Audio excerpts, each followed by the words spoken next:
Last time I talked about grandiose narcissism and, I suppose a little bit about what a grandiose narcissist might be like.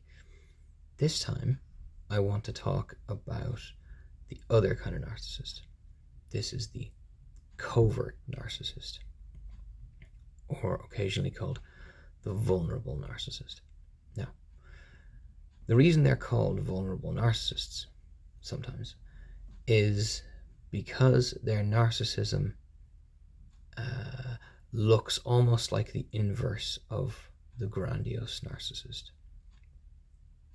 And what that means is that while the grandiose narcissist is kind of perfect in their own head and they're nothing's ever their fault, the entitlement and self-importance and grandiosity of the vulnerable or covert narcissist comes in the form of everything being their fault. They're still central to the universe, but now everything's their fault rather than nothing being their fault. So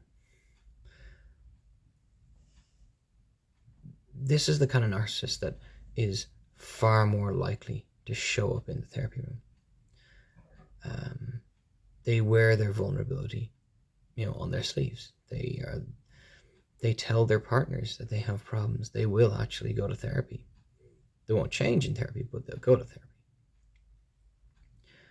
And one of the reasons why they're very rarely spotted is they lack this very obvious grandiosity that is characteristic for narcissistic personality disorder.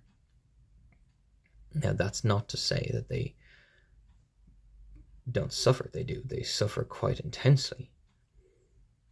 But they're quite difficult to spot. And they have traits that make them very, very attractive partners. They're very, very charming and very self-deprecating. And they don't feel like narcissists. Not up front, anyway. So one of the key things about them is that they still have narcissistic rage. So when that narcissistic bubble is threatened, when they're kind of their sense of themselves is endangered, they will react with rage. But a vulnerable narcissist will react preemptively. They will be the ones who act on a suspicion.